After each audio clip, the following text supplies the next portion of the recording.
राष्ट्र सर्वप्रथम, राष्ट्र सर्वप्रथम, राष्ट्र सर्वप्रथम, राष्ट्र सर्वप्रथम। आज संसद के पटल पर केंद्रीय वित्त मंत्री निर्मला सीतारमण ने आम बजट पेश किया। आपको बता दें कि उन्होंने अपने बजट भाषण की शुरुआत रविंद्रनाथ टैगोर की पंक्तियां विश्वास वह पक्षी है जो प्रकाश को महसूस करता है और जब घोर अंधेरा होता है तो गाता है के साथ की, जिसके बाद उन्होंने बजट पेश करते हुए ऐलान किया कि हेल्थ सेक्टर का बजट 94,000 करोड़ से बढ़ाकर 2,23,846 करोड़ रुपए कर दिया गया है।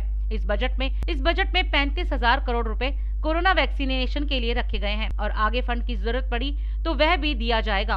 केंद्र प्रायोजित नई स्कीम प्रधानमंत्री आत्मनिर्भर स्वास्थ्य भारत योजना लॉन्च की जाएगी, जिसमें 6 सालों में 64,180 करोड़ रुपए खर्च होंगे।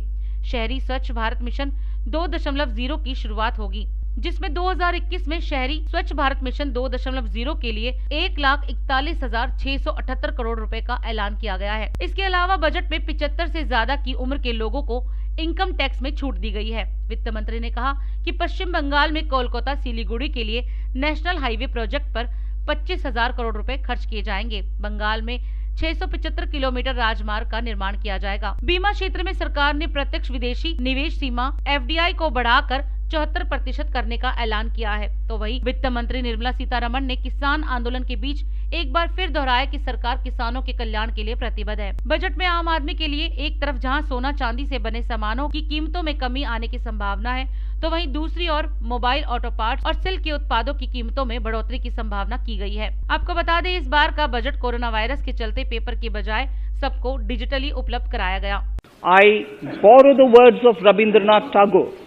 Faith is the bird that feels the light and sings when the dawn is still dark. Faith is the bird that feels the light and sings when the dawn is still dark. I now move to talking about the first pillar, health and well-being. Even at the outset, I would like to say that the investment on health infrastructure in this budget has increased substantially. Progressively, as institutions absorb more, we shall commit more. Taking a holistic approach to health, we focus on strengthening 3 areas: preventive, curative and well-being. PM Atmanirbhar Swasth Bharat Yojana will be launched with an outlay of about 64,180 crores over 6 years. Swachh Bharat and Swasth Bharat.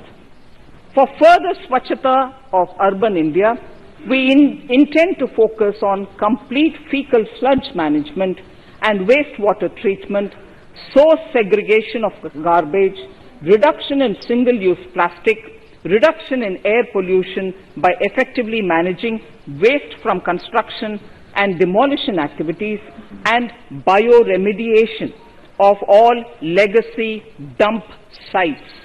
The Urban Swachh Bharat Mission 2.0 will be implemented with a total financial allocation of 1,41,678 crores over a period of 5 years from 2021. Honorable Speaker, I have provided 35,000 crores of rupees for COVID-19 vaccines in this year 21-22. I am committed to provide further funds if required. आज केंद्रीय वित्त मंत्री निर्मला सीतारमण ने आम budget पेश किया, जिसमें उन्होंने कोरोना वैक्सीन, चुनाव और किसान जैसे मुद्दों पर बड़े ऐलान किए। इस बजट में 35,000 करोड़ रुपए कोरोना वैक्सीनेशन के लिए रखे गए और भविष्य में जरूरत पड़ने पर फंड को और बढ़ाया जाएगा। साथ ही उन्होंने कई राज्यों में आने वाले चुनाव के मद्देनजर कई उपहार दिए, जैसे पश्चिम बंगाल में नेशनल हाईवे प्रोजेक्ट के लिए 25,000 करोड़ रुपए का ऐलान किया। बजट में सरकार ने 75 साल से ज्यादा उम्र के लोगों को इनकम टैक्स में आजादी दी। इस बजट के पेश होने के बाद प्रधानमंत्री नरेंद्र मोदी ने देश को संबोधित किया। प्रधानमंत्री ने कहा कि हमारी सरकार ने जो बजट बनाया है वह पारदर्शी है। साथ ही उन्होंने कहा, ये बजट लोगों का जीवन बनाने वाला बजट है। इसके बाद लोगों के जीवन स्तर में सुधार होगा। वर्ष 2021 का बजट असाधारण परिस्थितियों के बीच पेश किया गया है। इसमें यथार्थ का एहसास भी और विकास का विश्वास भी है।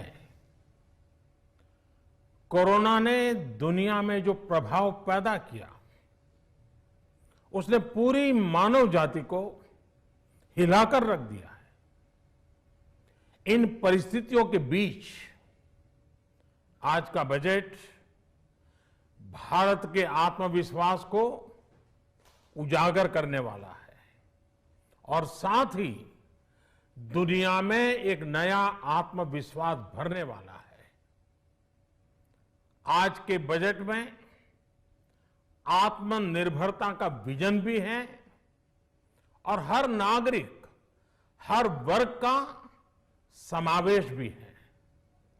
हम इस बजट में जिन सिद्धांतों को लेकर चले हैं वो हैं ग्रोथ के लिए नए अवसरों, नई संभावनाओं का विस्तार करना, युवाओं के लिए नए अवसरों का निर्माण करना, मानव संसाधन को एक नया आयाम देना, इंफ्रास्ट्रक्चर निर्माण के लिए नए नए क्षेत्रों को विकसित करना, आधुनिकता की तरफ आगे बढ़ना, नए सुधार लाना।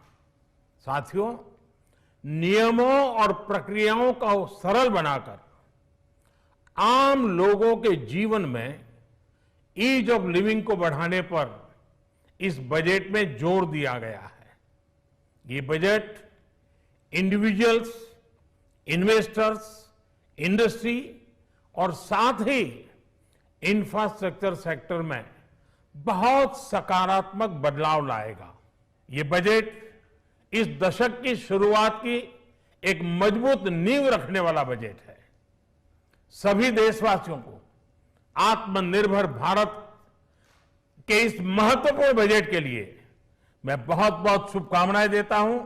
वित्त मंत्री जी और उनकी टीम को बहुत बहुत अभिनंदन करता हूं, धन्यवाद करता हूं।